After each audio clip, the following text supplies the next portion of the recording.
Bismillahirrahmanirrahim. Teman-teman yang dirahmati Allah SWT, seperti yang saya sampaikan tadi bahwa kita mungkin penasaran dengan buku seperti buku berdialog dengan jin yang isinya mungkin lebih banyak sesuatu yang sifatnya fiktif karena agak kurang sesuai dengan sunnatullah. Manusia dengan jin itu bisa berdialog, kecuali manusia ini adalah orang yang sangat istimewa. Bisa ngelihat jin aja itu langka banget, apalagi bisa curhatan bareng jin, itu langka. Curhat bareng saya aja langka apalagi sama jin. Jin kan lebih sulit ditemui. Kalau sama saya pas misalnya mau ketemu gampang, nggak ada forerunner lah, nggak ada bodyguard, nggak ada segala macam, ketemu aja. Tapi kalau jin nggak ada bodyguard juga, nggak ada forerunner, cuma nggak kelihatan kan ya, susah nyarinya. Jin pakai jilangkung, pakai apa, tetap aja nggak bisa curhatan. Kalau kita mau penasaran, pengen tahu curhatan jin, sebetulnya surat jin ini isinya adalah curhat. Karena banyak ayat yang diawali dengan kalimat annahu atau anna, kan banyak tuh. Coba lihat ayat 3 itu udah mulai wa annahu, ayat 4 wa annahu, ayat 5 wa anna, ayat 6 wa annahu, ayat 7 wa annahum, wa anna, wa anna, wa anna, wa anna, wa anna, wa anna sampai ayat 14 wa anna, ayat 19 wa annahu, gitu kan ya. Kalimat anna, annahu, annahum itu kalimat curhat. Jadi kalau kita pengen tahu curhatnya jin, nggak usah capek-capek beli buku berdialog dengan jin, karena belum tentu benar. Banyak fiktifnya, banyak yang mungkin penulisnya merasa berdialog, padahal dia nggak berdialog. Kayak cerita tadi, subjektif, nggak benar-benar bertemu dengan jin. Soalnya sunnatullahnya manusia tidak sealam dengan jin. Cuma 2 kali kita pernah sealam dengan jin. Yang pertama di masa nenek moyang kita Adam, yang kedua di masa orang tua kita yaitu Nabi Sulaiman alaihissalam. Cuma pada masa itu doang manusia dengan jin itu ditaruh di satu dimensi. Alangkah luar biasanya pada masa itu. Dan ketika jin dibolehkan nyebrang ke dunia manusia di zaman Sulaiman, maka pertama yang dilakukan jin adalah ngerjain manusia. Nanti coba teman-teman baca kisah Sulaiman itu yang utuh, jangan setengah-setengah. Kalau kita baca setengah, kita bacanya after jin ditaklukkan. Coba baca before jin ditaklukkan. Itu ngeri loh. Gimana jin bisa menghancurkan Yerusalem, menghancurkan negeri-negeri manusia, membuat manusia itu saling bunuh-membunuh. Itu before ditaklukkan oleh Nabi Sulaiman. Karena jin dibiarkan oleh Allah satu dimensi dengan manusia. Manusia yang sesama manusia aja bisa yufsiduna fil ard, berbuat kerusakan di muka bumi, apalagi kalau ditambah lagi dengan jin. Ini lebih repot lagi nih. Jin beda dimensi aja kita bisa kacau gini. Gimana kalau jin udah satu dimensi sama kita? Wah, bisa terjadi perang antar manusia dengan jin.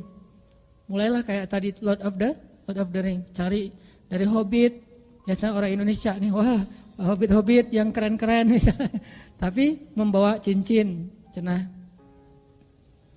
Cuma di zaman Sulaiman manusia dengan jin pernah satu dimensi, satu alam, yaitu tinggal di bumi. Setelahnya Allah bedakan dimensinya. Kalau kita baca kisah before jin ditaklukkan di zaman Sulaiman tuh, Nabi Sulaiman dapat peringatan dari Allah. Wahai Sulaiman, beritahu kepada manusia agar mereka berhati-hati terhadap gangguan setan. Karena sebentar lagi setan akan menyerang negeri manusia dan merusak di antara manusia. Ini peringatan Allah kepada Nabi Sulaiman. Diperlihatkan kepada Nabi Sulaiman kerusakan, kehancuran, bumi jadi dihanguskan dan segala macam. Diperlihatkan sehingga Nabi Sulaiman kemudian membawa para sahabat-sahabatnya diutus ke negeri-negeri untuk berdakwah. Dakwahnya apa? Hati-hati sama jin. Berdakwahnya apa? Jauhilah godaan-godaan setan. La tattabi'u khutuwatis syaitan. Jangan ikutin cara-cara setan. Itu dakwahnya murid-murid Nabi Sulaiman. Konkretnya apa? Konkretnya adalah tinggalkan dosa. Karena setan tidak bisa menguasai manusia kecuali lewat celah dosa. Makin besar dosanya, makin kita kesetanan.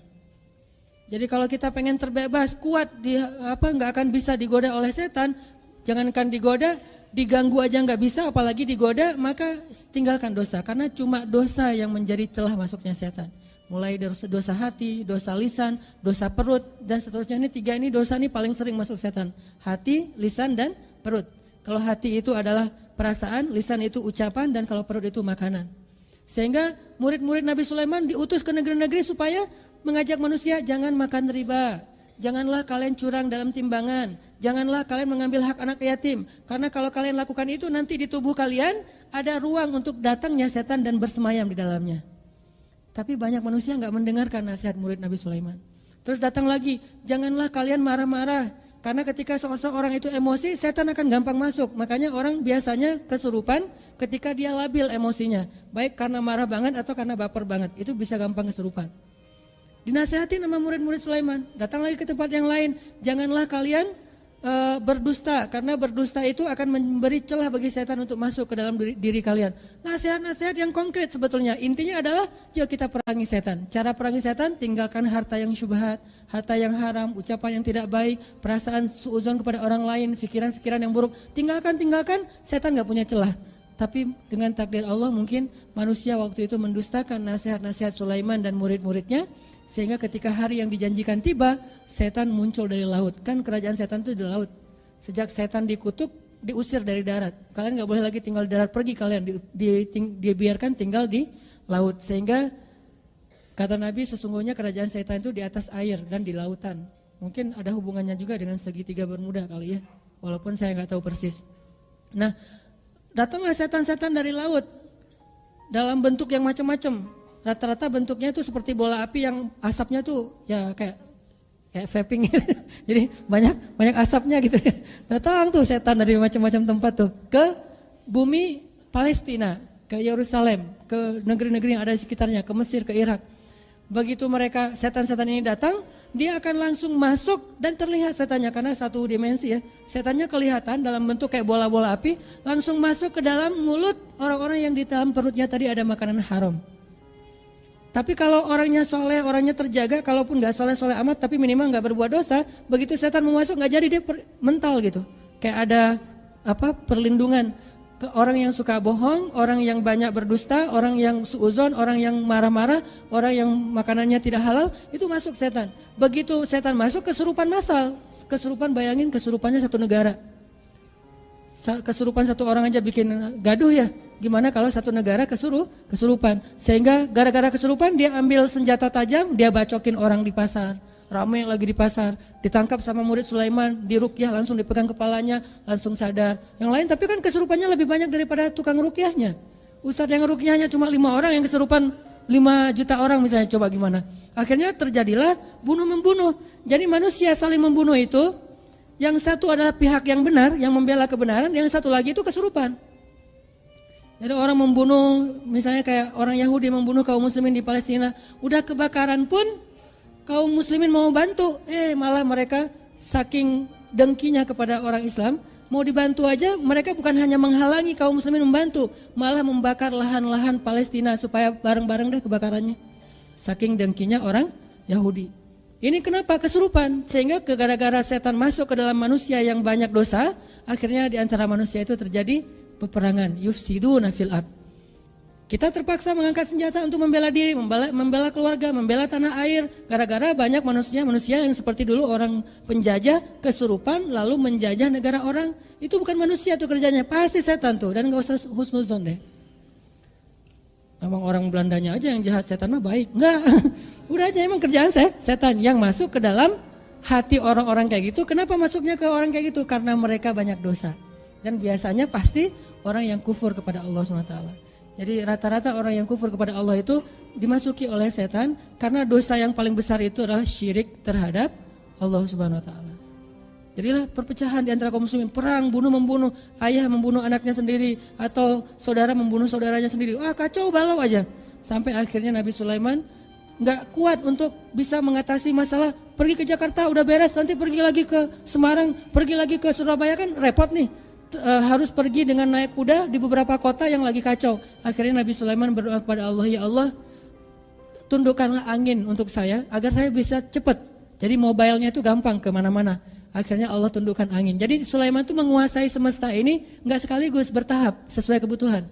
Pertama angin dulu, datang angin. Akhirnya Nabi Sulaiman naik kapal kayak perahu gitu, diterbangkan oleh angin. Bisa jadi Yerusalem, ke Gaza, kemana gitu, cepat gitu. Mungkin ke Bandung juga gitu. Pernah juga mungkin ke Bandung, akhirnya jadilah Tangkuban Perahu. Ini terbang perahunya pakai angin. Mungkin pas sampai di sini bukan Nabi Sulaiman ya, ada perahu yang ketinggalan terbalik gara-gara anginnya terlalu kencang, jadilah perahu terbalik Tangkuban Perahu. Mitosnya. Nah, intinya adalah Nabi Sulaiman udah menguasai angin nih. Setelah menguasai angin ternyata jin ini makin ramai, makin banyak yang datang ke bumi. Akhirnya Nabi Sulaiman berdoa, ya Allah, berikan kami kesempatan untuk menaklukkan jin. Sejak saat itu manusia bisa menaklukkan jin. Langsung jin itu tiba-tiba keluar semuanya dari perut manusia-manusia yang tadi banyak dosa. Kemudian mereka jadi kelihatan seperti binatang, hewan yang lari gitu. Ada yang kecil, ada yang besar. Dan semuanya jadi budak. Itu keren banget zaman itu. Jin jadi budak. Sampai akhirnya ada jin yang kerjanya buat bangunan. Dulu mah arsitek jin. Tukang juga jin. Yang nyelam tuh diver jin. Server jin juga. Jadi dulu mah jin kerjaannya mah nyelam, nyari ikan, nyelam, nyari mutiara-mutiara untuk perhiasan di istana-istana Sulaiman. Itu divernya jin. Sampai chef aja di istana Sulaiman, chefnya tuh jin. Kalau teman-teman baca kisah tentang zaman Nabi Sulaiman, chefnya tuh jin. Masak apa misalnya, lo bagian apa? Gua mah seafood aja, kata si jin teh. Dia chef seafood, ada chef yang khusus bagian apa. Sampai akhirnya ada dialog ketika Sulaiman meninggalkan istananya beberapa hari untuk beribadah di musola. Dan itu ternyata Sulaiman wafat ya, gak ketahuan. Jin laut yang kerjaannya divernya pergi ke dapur. Ngomong sama jin di dapur, kasihan banget sih kerjaan kalian di dapur melulu. Ayo atuh keluar bareng saya ngelihat alam semesta laut yang luar biasa. Lagi ada ombak tuh, kata si jin teh. Ayo ombaknya 2 meter bagus, glossy lagi tuh. Mau surfing bareng saya. Ini saya udah punya papan longboard, mau gitu. Kata si jin chef, saya emang gak berani keluar, kalau ketahuan sama Sulaiman nanti saya dihukum. Jin takut kepada Sulaiman. Terus emang Sulaiman di mana? Tuh lagi beribadah, lagi duduk. Ini bukti bahwa jin tidak tahu yang gaib. Kalau dia tahu yang gaib, harusnya dia tahu Sulaiman sudah wafat. Baru ketahuan setelah beberapa lama sampai tongkat Sulaiman tempat beliau untuk berpegang itu habis dimakan rayap, baru Sulaiman jatuh. Nah, logikanya berapa lama butuh bagi rayap untuk memakan tongkat sehingga sampai jatuh? Kan lumayan tuh. Berarti selama itu Nabi Sulaiman wafat, dan memang jasad para nabi itu kan awet ya. Semua nabi jasadnya, ini khusus untuk nabi dan syuhada. Cuma 2 manusia yang awet jasadnya. Nah, para anbiya dan para syuhada nggak akan dimakan oleh tanah. Awet dari gimana dia meninggal, begitu dia dibangkitkan. Nah, nabi jasadnya awet, cuman udah wafat. Jin nggak tahu kalau Sulaiman wafat. Saking nggak taunya, dia nggak berani keluar dari dapur. Sehingga kata jin di dalam ayat yang tadi kita baca, banyak manusia bertanya kepada kami, padahal kami tidak tahu apa-apa. Banyak manusia berlindung kepada kami, padahal kami tidak bisa memberi manfaat dan tidak bisa memberi mudarat. Artinya sebetulnya jin itu gak bisa ngapa-ngapain kecuali bohong doang. Nah, pada masa Sulaiman doang yang manusia dengan jin disatukan di satu alam. Sehingga manusia waktu itu jadi tuan dan jin menjadi budak. Driver jin. Ada yang freelance, ada yang ini. Dulu tuh. Kalau sekarang semuanya manusia. Enak dulu mah dan gak perlu dibayar. Sehingga kita biaya produksi murah. Soalnya gak perlu membayar buruhnya. Semuanya juga dari bangsa jin. Kalau sekarang alhamdulillah dengan sesama manusia bisa saling mensejahterakan. Dulu mah manusia gak punya kerjaan, ngangkang kaki doang. Jin, buatin kopi dong. Oh ya Pak, siap gitu, buatin kopi deh. Di rumah pembantu adalah jin. Kopi yang rasa apa Pak? Udah yang tubruk aja yang biasa gitu. Awas gulanya jangan kebanyakan. Ke jin ngomong kayak gitu. Sekarang coba, ada kopi ngelayang-layang sendiri lari gitu ya. Padahal dulu kayak gitu. Memang kerjaannya jin tuh. Jadi kalau ngelihat sekali-kali ada kopi melayang, berarti balik ke zaman Sulaiman nih, jin bikin kopi. Nah ini pernah sealam. Setelah itu gak bisa lagi jin dan manusia sealam. Setelah Nabi Sulaiman wafat, gak ada lagi yang mengendalikan jin, takutnya malah merusak. Akhirnya Allah pisahkan lagi alamnya. Lagi pula itu doa Sulaiman. Ya Allah, berikanlah saya kekuasaan yang tidak engkau berikan kepada orang siapapun setelah saya. Berarti nggak diizinkan lagi punya kekuasaan seperti Sulaiman, bisa berdialog, bisa mengendalikan jin, kecuali hanya Nabi Sulaiman. Padahal kalau mau mah Nabi Muhammad bisa juga tuh kayak Sulaiman. Nabi Muhammad kan Sayyidul Anbiya, sebaik-baik para nabi dan kekasih Allah banget. Kalau mau Nabi mah mau seru-seruan nih. Kalau Nabi pengen seru-seruan bisa banget tuh. Apa Musa belah laut, ya kita ke Laut Merah, kita belah aja. Nabi kalau mau mah semua mukjizat para nabi itu Allah bisa aja berikan kepada Rasulullah. Lagi ada cerita, ya Rasulullah, Nabi Sulaiman terbang, terbang. Allah terbang gitu aja. Gampang, orang buruk kan ya, buruk. Coba lebih dahsyat daripada angin kecepatannya sekian kilometer per jam. Buruk udah kecepatan cahaya. Mau ngapain? Mau belah bulan? Nabi berhasil membelah bulan. Kata orang Quraisy, kalau emang kamu benar, coba belah bulan biar kita lihat. Benar nggak kamu Nabi Allah? Beneran ya kalau aku lakukan kalian akan beriman? Ya. Tiba-tiba bulan terbelah dan itu terbelah beneran. Nggak tahu benar apa enggak, ini ditemukan secara saintifik bahwa bulan itu pernah terbelah, Allahu alam ya. Yang jelas kalau kita baca sejarah dan di Al-Qur'an juga wan syaqqatil qamar dan wan syaqqal qamar, dan bulan itu pernah terbelah dengan mukjizat dari Allah Subhanahu wa taala kepada Nabi, sehingga orang-orang Arab ngelihat, wah bulan terbelah, tapi mereka berkelit, katanya Muhammad telah menyihir wajah mata kita. Kata Nabi, kalau gitu, kalau kalian gak percaya menganggap mata kalian saya sihir, sekarang kita tanya kepada orang yang lagi musafir, yang menuju ke kota Mekah. Pasti mereka melihat bulan di padang pasir, karena di padang pasir bulan jelas banget. Pas musafir itu datang, orang-orang nanya, kemarin kalian ngelihat bulan gak? Ngelihat, aneh banget, ada apa emang? Bulan terbelah. Jadi musafir pun mengatakan bulan malam kemarin terbelah. Tapi kata orang Quraisy lagi, Muhammad penyihir hebat banget, menyihir mata kita dan mata orang-orang yang lagi musafir. Intinya kalau Nabi mau mah bisa banget menguasai jin, dan pernah terjadi di masa Nabi. Dulu di masa Nabi masjid itu pernah dipakai untuk ngikat jin. Masjid Nabawi teh. Bukan cuma manusia yang pernah diikat di tiang Masjid Nabawi, jin juga pernah. Jadi Nabi lagi malam-malam diganggu sama jin, Nabi soalnya diganggu jin, ini jin iseng tapi agak-agak blow on ya. Yang diganggu Nabi coba. Kalau ganggu kita kan masih mending nih, selevel ya. Ini ganggu Nabi coba. Ini cari masalah nih, ganggu Nabi, cari mati dia. Ganggu Nabi lagi, Allahu Akbar. Datang nih jin yang agak-agak lugu gitu. Jin-jin polos ya. Nih ada orang sholat nih, dikirain nih orang biasa nih, terlalu polos. Yuk kita ganggu yuk, ganggu. Pas diganggu ternyata itu Rasulullah kekasih Allah. Wah udah langsung mental, guling-guling di situ kayak orang keracunan.